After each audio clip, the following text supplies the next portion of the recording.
Hello everyone, in this video I said that I wanted to talk about Lies of P. Oh yeah, this video will be mostly negative towards this game. So if you can't accept the fact that this game has serious problems, just leave. Okay, let's begin. The first thing I want to talk about is that in this game, if you played any FromSoftware games, you will have dejavus 24/7. Like, look at these locations and tell me, does that remind you of something? Not only many locations are almost identical, there are also situations that are identical to FromSoftware games. For example, this moment. On a very narrow bridge, you fight a bunch of basic mobs, and on top of these buildings, a bunch of robots are throwing at you some electro balls. Now Dark Souls 1. You are fighting a bunch of hollows on a narrow bridge, and a bunch of hollows are throwing at you fireballs. In this location is basically a budget Sense Fortress, ball from Sense Fortress, but in another location. In this moment, just like in Code Vein, you have to jump down, hello Anor Londo, and many more. Now let's talk about Ctrl-C, Ctrl-V. Combat from Sekiro, arm tools from Sekiro, health regen after taking damage from Bloodborne, red light from Jedi Fallen Order, windows from Bloodborne, story and style from Bloodborne, hunters from Bloodborne, enemies from Dark Souls, locations from Dark Souls, and many more. This game has his own patches. What are we talking about?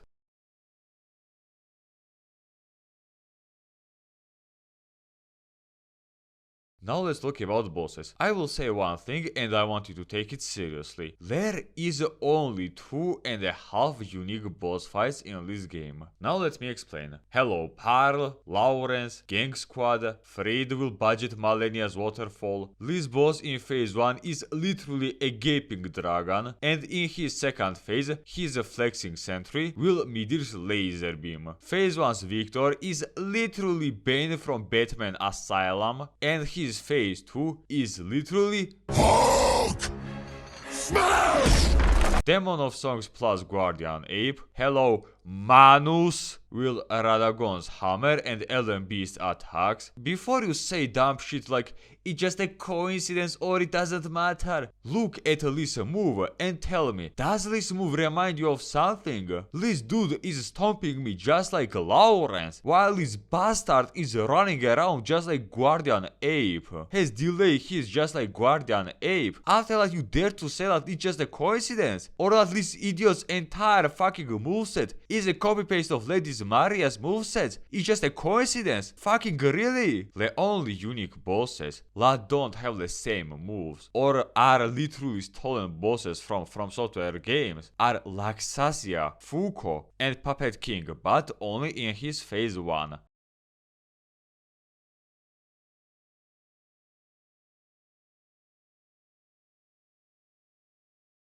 Okay, fuck it. They all are Ctrl-C, Ctrl-V of other FromSoftware games. Are they fun to fight or are interesting as a bosses? Well, not really. Okay, 1.5 of them, yes, but others can be described as study every single boss moveset and you are good to go. If you won't remember in which pose he farts or what he does perfectly, you won't be able to kill this boss until you somehow level up at level, I don't know, 150. Now let's talk about things which can be said about all bosses. No matter how skilled you are or how fast is your reaction, you have no chance against bosses because bosses are super tanky. They can two-shot you, they are very fast, you do a joke amount of damage, and you have almost no rooms for mistakes. Your character is slower than bosses, has ultra shitty dashes, his weapon breaks in a boss fight. If you won't parry perfectly, your character loses health, and all bosses have a random move which will punish you really hard. For example, our budget Guardian Ape. After you blocked all of his hits, you'll think that, oh, I blocked all of his attacks and now it's time for me to attack him. And nope, take another hit. same thing with Puppet King, and many more. Bosses unironically push you 24/7 and you barely have time to heal or attack them. Yes, so as in Sekiro, but there is a big difference between these games. And now let's talk about combat. First of all people who say that this combat is just like Bloodborne never played Bloodborne. The only thing that this game has in common with Bloodborne is a health regen after you receive the punch, and that's it. Secondly, as much as I shit talk about Sekiro, as much as I think that this game is absolutely unfair towards player, Sekiro is 100 times better than Lies OP. Wanna know why? Well, first of all, let's talk about main character and what they're capable of. Sekiro's base move speed is bigger than any boss in this game, besides All-Father, which allows you to just run away when bosses decide to do their wombo combos. Carlo is slower and less mobile than main character of Dark Souls 2 with 0 ADP. In Sekiro, we had ultimate block, which blocked all damage, while in Lies of P, unless you do a perfect parry, you won't be able to avoid damage. In Sekiro, arm tools mostly are garbage, but there are moments when they are useful, and also there were a few arm tools that were actually useful, for example hat, firecrackers, and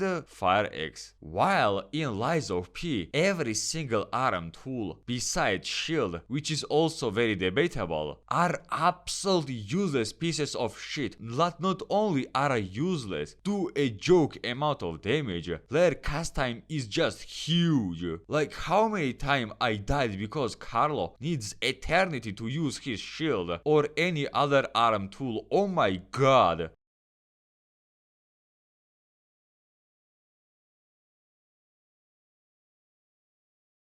In Sekiro, if you fucked up, you could revive once or twice, while in Lies of P, you are forced to play it perfectly, because you just die from 2 hits over and over. Now about combat. First of all, parries in this game are just wasted. Let me explain. Let's remember how to fight in Sekiro. In Sekiro, if you parry enemies over and over, you can slowly but surely fill their posture bar. After that, enemy will fall on the ground and you can do death blow. Or if you push enemy very hard and do perfect parries, you can fill his posture bar very fast and start a second phase. And this game rewarded your fast actions. If you are aggressive and push bosses 24/7, this game actually rewarded you. But in Lies of P, you know what's your reward for perfect parries? Yep, absolutely nothing. Your only reward is that you stayed alive, and that's it. Yeah, if you parry enemies over and over, you can destroy their weapons, but please be honest with me and tell me, is there even a single boss besides this boss whose weapon you destroyed with perfect parries? Also, you can be aggressive because unlike in Sekiro, when bosses could cancel their attacks sometime and parry you and go defensive,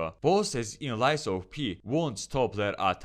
They will just say, nah, I don't give a damn about your attack, and will whoop the shit out of you. Also about death blows. In Lies of P, after you hit them for a while, you can repost them. But in order to do that, you have to hit them with fully charged shift. And holy shit, sometimes it's so frustrating and annoying because most of these weapons shifts takes eternity or are very short. And even if you hit it, after you repost enemy, it will do well okay amount of damage, and that's it. Also, remember what I said in my video about Sekiro? There are people who scream that with Sekiro's combat you could dominate all Dark Souls bosses. And to all these people I want to say one thing. If Dark Souls bosses had the same combat system as Sekiro, every boss in this game would be demons of hatred. Yeah. In Lies of P, bosses are literally what if Dark Souls bosses had Sekiro's combat. Now let's talk about weapons. This game is surprisingly very flexible when it comes to weapon builds. In my original script, I wanted to call big weapons pure garbage and dex weapons a trash can. But right now, my opinion after bosses are nerfed changed pretty hard. You want to play with dex weapons? Sure. Big weapons? Sure. Weapons with elemental damage? Sure. Yes, big weapons in patch 1.5 are just superior and are just unmatched.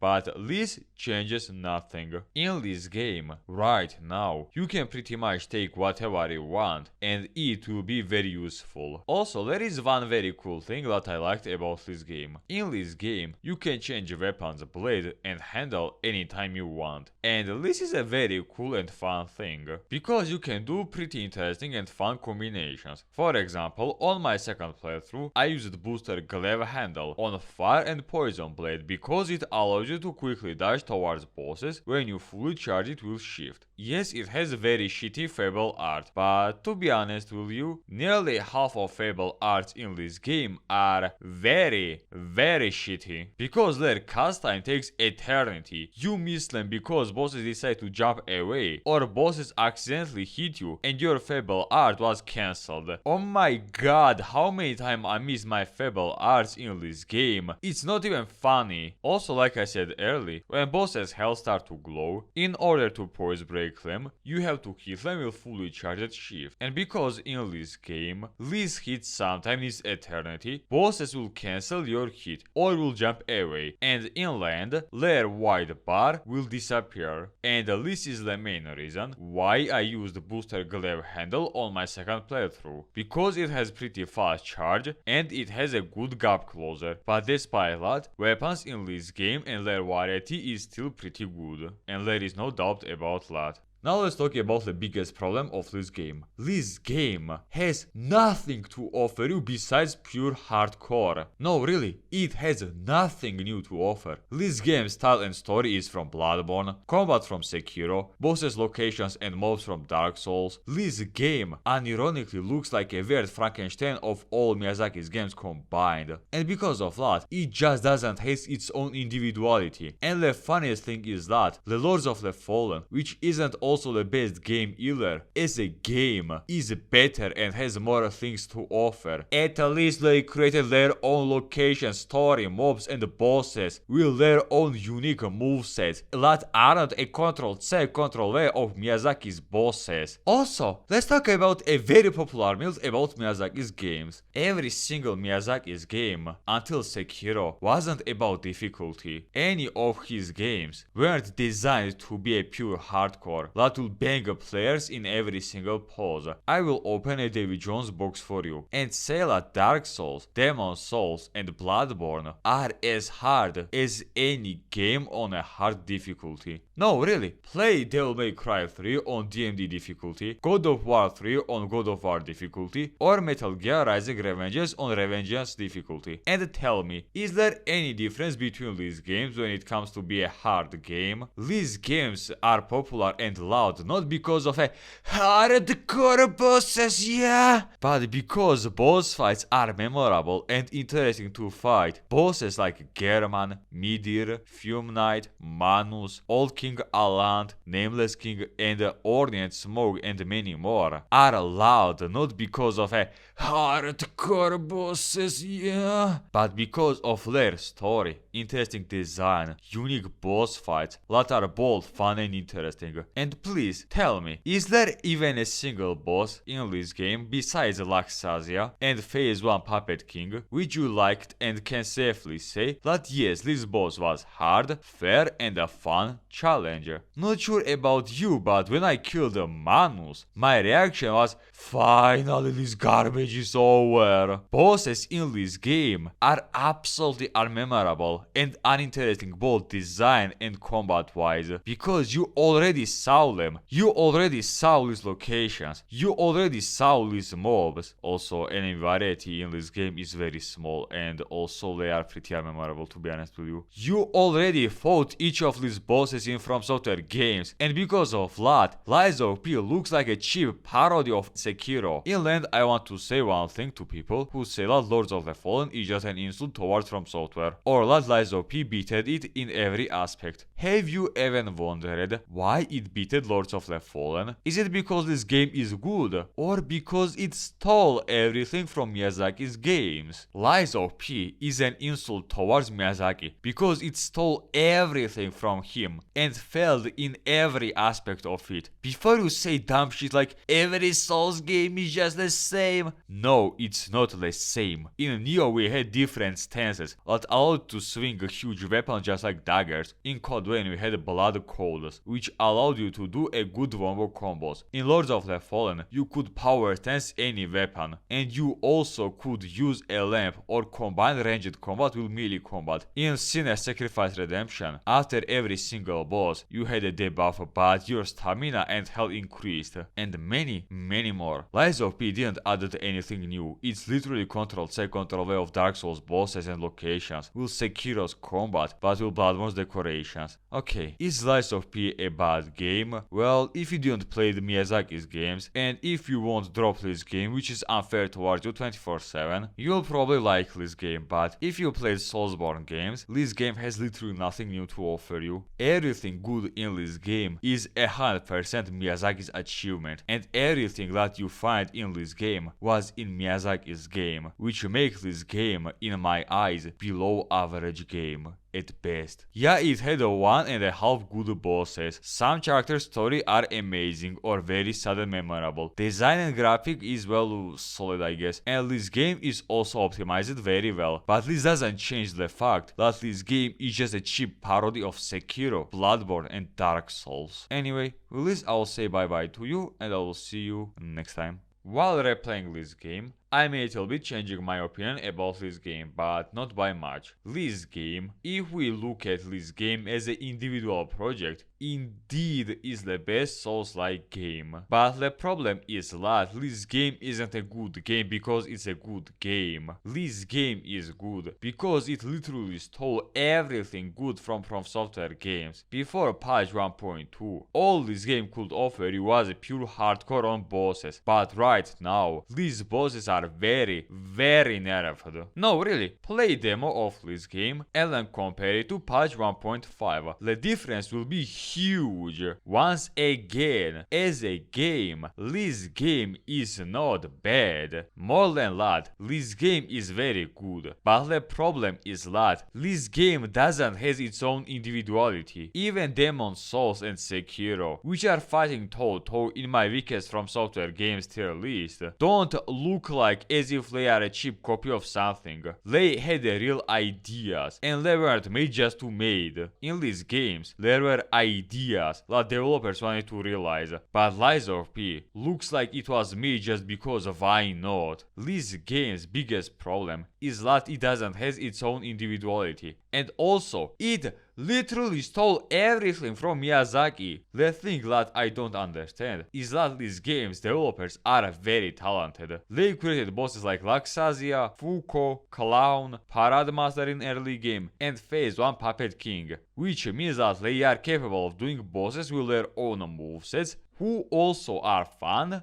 Okay, at least 2 of them, and are interesting. The thing I don't understand is why they didn't try to make more bosses with their own unique movesets, and why they decided to just steal everything started with bosses, locations, basic mobs, combat, weapons, and story from FromSoftware. And despite the fact that this game is good, because this game developer just stole everything from FromSoftware games, this game in my eyes is a below average game that has literally nothing new to offer you, especially after bosses are nerfed to the ground. The only good thing about this game is lore, which was surprisingly very good, weapon flexibility, and Laxasia, and Phase 1 Puppet King, that really can match FromSoftware games when it comes to bosses quality. But other than them, bosses are either unmemorable, copy-paste, or annoying pieces of shit.